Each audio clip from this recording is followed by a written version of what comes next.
Pemirsa, polisi masih memburu 3 pemeran video asusila di sebuah villa di Bali.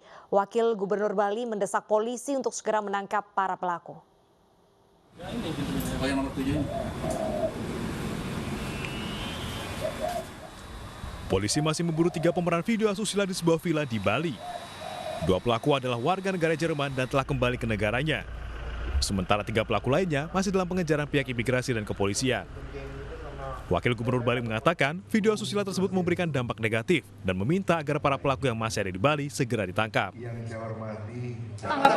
itu kan selalu terjadi hal seperti itu, dampak negatif daripada pariwisata. Selalu terjadi hal itu. Kita hanya bisa mengeliminir, memberikan efek jerah. Kalau memang kita bisa tangkap orangnya, kasih efek jerah agar tidak terulang lagi di masa yang akan datang. Sebelumnya, video asusila yang melibatkan 4 WNA dan 1 WNI menjadi viral. Mereka merekam pesta seks saat menginap selama 4 hari di sebuah villa di kawasan Canggu. Dari Bandung, Bali, Indira Ari, iNews melaporkan. Aksi seorang pria yang melakukan pelecehan pada jemaah wanita di musola di kawasan Jatinegara, Jakarta Timur terekam CCTV. Pelaku menempelkan kelamin pada jemaah yang sedang sholat. Oh, bukan. Iya. Bukan. Iya, ini dia nih. Aksi pelecehan seksual di rumah ibadah kembali terjadi. Kali ini seorang pria melecehkan sejumlah jemaah perempuan yang sedang salat di Musola Al-Amin, Jatinegara, Jakarta pada Jumat sore. Aksi pelaku yang menempelkan kelaminnya ke jemaah perempuan terpergok salah satu jemaah. Meski sempat kabur, pelaku ditangkap warga dan dibawa ke Mapolres Metro Jakarta Timur. Meski para korban enggan menjadi saksi, polisi tetap melanjutkan kasus pelecehan seksual ini dengan memeriksa kejiwaan pelaku yang berusia 41 tahun. Yang diduga korban tidak bersedia untuk menjadi saksi ataupun pelapor, kami lakukan pembuatan laporan polisi model A. Selanjutnya, setelah kami lakukan pemeriksaan, diduga si pelaku mengalami gangguan jiwa, tapi untuk memastikan itu kemudian kami bawa ke Rumah Sakit Polri dalam rangka pemeriksaan kejiwaan. Hal serupa juga pernah terjadi di musola yang sama pada 2 tahun lalu, tetapi pelakunya belum diketahui. Dari Jakarta, Rio Manik, iNews melaporkan. Sementara itu, pemirsa, kasus pelecehan seksual di salah satu sekolah swasta di Batu Malang, Jawa Timur terus diselidiki polisi. Hingga hari ini polisi telah meminta keterangan dari 13 saksi.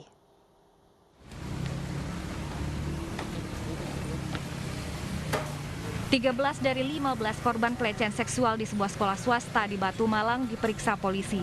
2 orang saksi yang diperiksa adalah saksi kunci dalam kasus ini. Selain itu, Komnas Perlindungan Anak juga telah menyerahkan sejumlah bukti ke penyidik untuk memperkuat laporan terkait pelecehan dan eksploitasi anak di sekolah tersebut.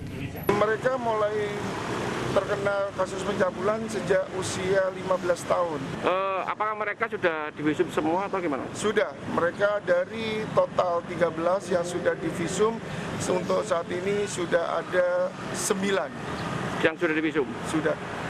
Komnas Perlindungan Anak Kota Surabaya melaporkan lebih dari 40 siswi menjadi korban kekerasan seksual, fisik, dan verbal yang dilakukan pemilik sekolah.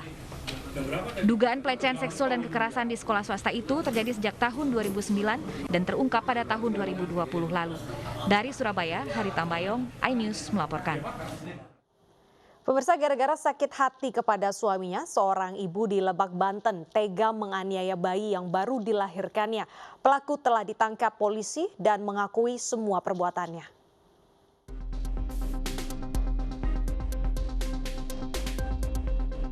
Bayi yang baru berusia 2 minggu ini dianiaya oleh ibu kandungnya sendiri. Pelaku bahkan merekam sendiri aksinya dengan video di telepon genggam.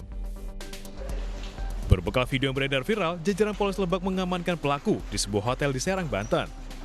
Dalam pemeriksaan, pelaku mengakui seluruh perbuatannya. Pelaku menganiaya buah hatinya karena emosi dan kesal akibat kerap cekcok dengan suaminya yang jarang pulang ke rumah.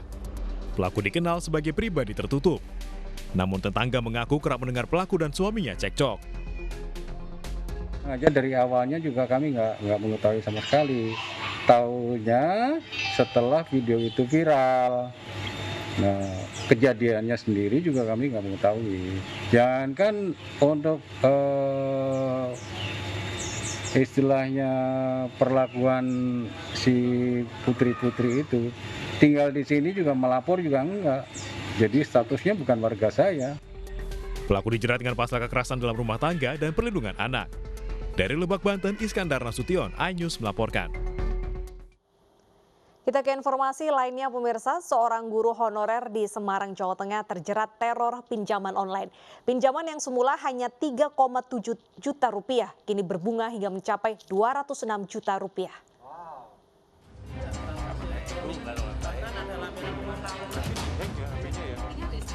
Tak kuat terlilit utang pinjaman online, seorang guru honorer di Semarang, Jawa Tengah akhirnya menempuh jalur hukum. Afifah Muflihati mengaku tak kuat dengan teror yang diterimanya lewat pesan singkat dan media sosial dari para penagih utang. Kasus bermula saat Afifah mengajukan pinjaman 5 juta rupiah kepada sebuah akun pinjaman online, namun hanya cair 3,7 juta rupiah dengan tempo pengembalian 7 hari. Karena tak mampu membayar, Afifah meminjam uang lagi ke akun pinjaman online lainnya. Pinjamannya pun membengkak hingga 206 juta rupiah dalam waktu 67 hari. Dengan perjanjian harus ada akad. Dan akad itu paling tidak dituangkan dalam bentuk agreement atau surat perjanjian. Baik itu bisa bersifat langsung, otentik di bawah tangan maupun secara elektronik misalnya.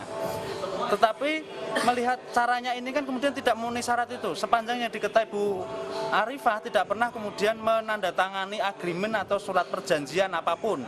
Sehingga kalau kemudian disebut dengan pinjam-meminjam atau perjanjian tentu saja. Afifah mengaku terpaksa meminjam untuk kebutuhan anak. Saya memang tahu kalau memang meminjam via online seperti ini itu memang nanti ujungnya itu akan terjadi ancaman. Namun di kala itu pada tanggal 20 Maret itu tepatnya itu memang kondisi kami itu memang benar-benar sangat mendesak, yang mana kebutuhan anak saya entah susu maupun diapers itu memang harus terus berjalan, Mas. Jadi situasinya memang harus memaksa saya, gimana caranya saya harus mendapatkan uang pinjaman itu di saat itu juga gitu.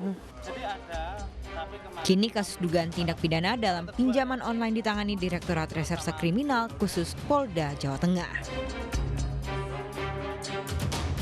Kasus serupa pernah dialami seorang guru taman kanak-kanak di Malang, Jawa Timur. Korban terjerat pinjaman online hingga 40 juta rupiah setelah menggunakan 24 aplikasi. Korban akhirnya mendapat bantuan dari sebuah lembaga amal untuk melunasi utangnya. Tim Liputan iNews melaporkan.